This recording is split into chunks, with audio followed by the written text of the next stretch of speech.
America, రష్యాల కంటే లేటుగా అంతరిక్ష రంగంలోకి ఎంట్రీ ఇచ్చిన భారత్ ఇప్పుడు వాటికే మార్గదర్శకంగా నిలుస్తోంది. తక్కువ ఖర్చుతో అంతరిక్ష ప్రయోగాలు చేయడం ఎలాగో నేర్పించింది. దీనితో అంతర్జాతీయంగా అంతరిక్ష ప్రయోగాలకు వేదికగా మారిన భారత్లో ఇప్పుడు అవకాశాలు వెల్లువగా వస్తున్నాయనడంలో సందేహం లేదు. అయితే దీనికోసం కొత్త తరం విద్యార్థులను తయారు చేయాలి, సరికొత్త వనరులను సృష్టించాలి. మరి ఈ దిశగా తీసుకోవాల్సిన చర్యలేంటి? ఇప్పుడున్న అవకాశాలేంటి?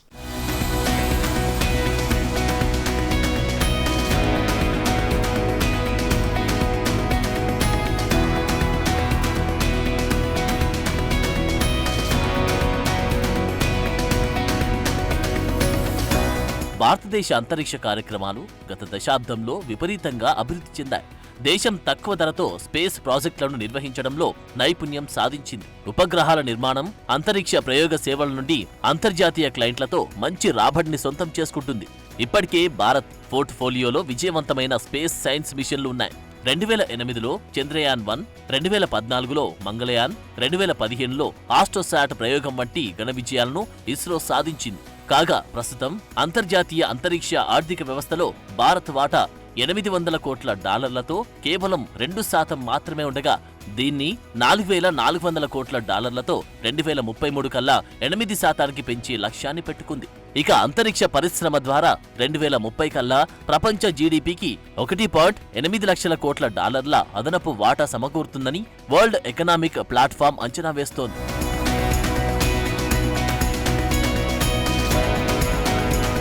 ఇక భారత అంతరిక్ష పరిశోధనా సంస్థ పెట్టుకున్న లక్ష్యాలకు అనుగుణంగానే భారత్ 2023లో అంతరిక్ష విధానాన్ని ప్రకటించింది. దీని కింద ఉపగ్రహ రంగంలో 100% విదేశీ ప్రత్యక్ష పెట్టుబడులను ఆహ్వానించింది. అలాగే 2032 కల్లా ఉపగ్రహ మార్కెట్ పరిమాణం $4,730 కోట్ల చేరే అవకాశముండడంతో ఈ రంగంలోని అవకాశాలను భారత్ అందిపుచ్చుకునే దిశగా అడుగులు వేస్తోంది.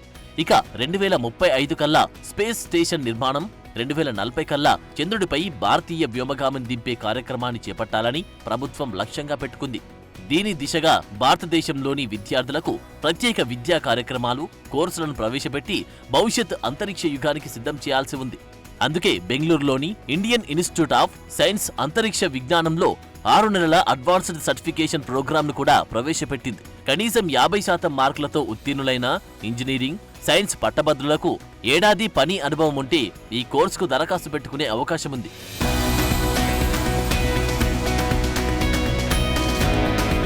ఇక ఇటీవల కాలంలో హిందూ మహాసముద్రంలో ఇండో పసిఫిక్ ప్రాంతంలో భారత్ కార్యకలాపాలు పెరుగుతున్నాయి. ఈ ప్రాంతాల్లో ప్రత్యర్థుల కదలికలపై నిత్యం ఒక కన్ను వేసి ఉంచడానికి ప్రత్యేక ఉపగ్రహ నిఘా వ్యవస్థ తోడ్పడుతుంది.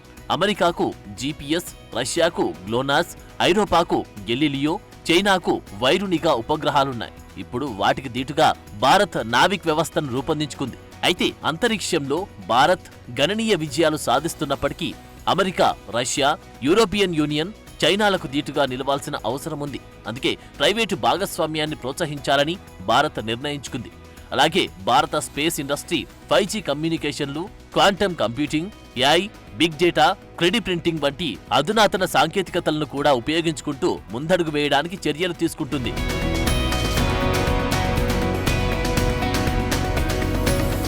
అలాగే భారత్ ఇంతవరకు విదేశీ ఉపగ్రహాల ప్రయోగం ద్వారా $17.40 కోట్ల ఆర్జించింది.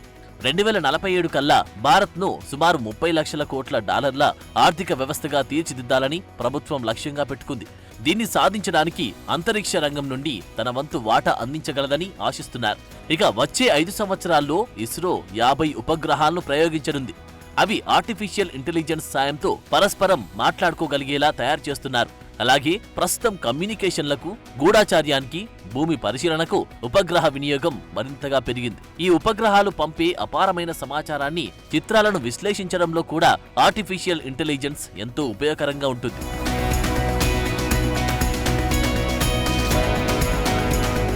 అలాగే బ్రాడ్బ్యాండ్ కనెక్టివిటీ కోసం కూడా భారత్ ప్రత్యేక ఉపగ్రహాలను ప్రయోగించాలని అనుకుంటుంది. దీని దిశగా మళ్లీ ప్రయోగించడానికి వీలైన రాకెట్లను అభివృద్ధి చేస్తోంది. అలాగే స్పేస్ స్టార్టప్ కంపెనీలు AI దిశగా పలు ఆవిష్కరణలు చేస్తున్నాయి. కాగా ఈ రంగంలోనూ అవకాశాలు అధికంగా కనిపిస్తున్నాయి. అయితే అంతరిక్ష రంగంలో అగ్రస్థానంలో నిలబడడానికి కావలసిన నిపుణులను తయారు చేయాల్సిన అవసరం ఇప్పుడు అధికంగా ఉంది. దానికోసం విశ్వవిద్యాలయాలు, పరిశోధనా సంస్థలు వేగంగా అంతరిక్ష పరిశోధన, అభివృద్ధి ప్రణాళికలను చేపట్టాలి. భవిష్యత్తులో అంతరిక్ష శాస్త్రజ్ఞులు, ఇంజనీర్లు, ఇతర నిపుణ సిబ్బందికి గిరాకీ కూడా పెరుగుతుంది కనుక దానికి తగ్గట్లుగా విశ్వవిద్యాలయాల్లో అవసరమైన ప్రత్యేక కోర్సులను ప్రవేశపెట్టాలి. ఇప్పటికే మద్రాస్ ఐఐటి వంటి ప్రఖ్యాత టెక్నాలజీ యూనివర్సిటీలో స్పేస్ సైన్స్ కి సంబంధించిన కోర్సుల్లో ఆర్టిఫిషియల్ ఇంటెలిజెన్స్ ను జోడిస్తూ పలు కోర్సులను కూడా ప్రవేశపెడుతున్నారు. అలాగే అదనంగా ఓషనోగ్రఫీ, భూగర్భ శాస్త్రం, డీప్ స్పేస్ జర్నీ, తక్కువ భూమి కక్ష్య వాణిజ్యం, ఉపగ్రహాలు, మెటీరియల్ సైన్స్, స్పేస్ టూరిజం మొదలైన రంగాల్లో విస్తృత శ్రేణి కెరియర్లకు సంబంధించిన నైపుణ్యాలను అందించే స్పేస్ కోర్సులు కూడా వస్తున్నాయి. అలాగే ఇస్రో అంతరిక్ష విద్యను ప్రోత్సహించడానికి పాఠశాలలు, కళాశాలలకు చేరుకుంటుంది. విద్యా సంస్థలకు సహకారం అందిస్తుంది. IIRS ISRO outreach programme ప్రత్యేకంగా ఆన్లైన్ లెర్నింగ్ ప్లాట్ఫామ్ల ద్వారా స్పేస్ టెక్నాలజీ, స్పేస్ అప్లికేషన్లలో అకాడమిక్, యూజర్ విభాగాలను మెరుగుపరుచుకునే దిశగా అడుగులు వేస్తోంది. ఇందులో విద్యార్థులను ప్రోత్సహిస్తోంది. అయితే భారతదేశ సివిల్ స్పేస్ ప్రోగ్రాం ఎంత స్థిరంగా ఉన్నా, సమర్థంగా ఉన్నప్పటికీ 4వ తరం పారిశ్రామిక విప్లవానికి మెరుగ్గా సిద్ధం కావడం చాలా కీలకంగా మారింది. సంవత్సరానికి 15 కంటే తక్కువ పేటెంట్లతో భారత్ మేధో సంపత్తి చేస్తున్న ప్రొడక్టివిటీ చాలా తక్కువగా ఉంది. పోల్చి చూస్తే చైనా అంతరిక్ష సంస్థ 2013లో 15 పేటెంట్లను సొంతం చేసుకుంది. ఇక్కడ భారతీయ పరిశ్రమ, విద్యా సంస్థలతో సివిల్ ప్రోగ్రాంల మధ్య గ్యాప్ ఉంది. ఇది పరిశోధన, అభివృద్ధికి పరిమితం చేయబడింది. అయితే దీన్ని మార్కెట్ చేసుకోవాల్సిన అవసరం ఇప్పుడు మరింతగా పెరిగింది. అలాగే భారతదేశ సైనిక అంతరిక్ష కార్యక్రమం కొత్తది అయినప్పటికీ మేధో సంపత్తిని ఉత్పత్తి చేయడంలో మరింత అభివృద్ధి చెందింది. కానీ కీలకమైన సాంకేతికతలను ఉత్పత్తి చేయడంలో మాత్రం చాలా నెమ్మదిగా ఉందనేది నిపుణులు చెబుతున్న మాట. అయితే సైన్స్, టెక్నాలజీ, ఇంజనీరింగ్, మ్యాథమెటిక్స్ ప్రతిభ, ఇన్వెస్ట్మెంట్ పోటీ, సాంకేతిక అభివృద్ధి, అంతరిక్ష యాత్రలు, అనుకూలమైన విధానాలతో కూడిన కాంబినేషన్తో భారత్ సవాళ్లను ఎదుర్కొనేందుకు మరింతగా కృషి చేయాల్సి ఉంది. దీనికి విద్య, పరిశ్రమ, ప్రభుత్వం ఈ 3 కలిసి పనిచేయాల్సి ఉంటుంది. అలాగే అంతరిక్ష విద్యను ప్రోత్సహించే దీర్ఘకాలిక కార్యక్రమాలు, స్కాలర్షిప్లు, ప్రోత్సాహకాలను అందించాలి. దీనికి ప్రభుత్వం, ప్రైవేటు సంస్థలు, ఇస్రో వంటి అంతరిక్ష సంస్థల మధ్య సహకారం చాలా అవసరం.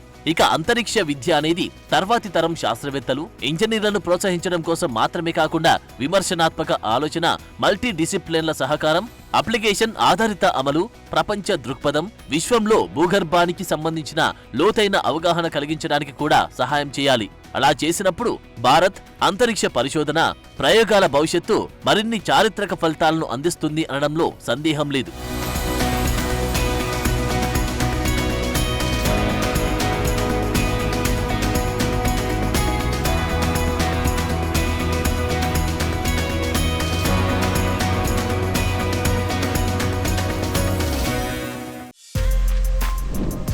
For more videos like this, subscribe Big TV channel.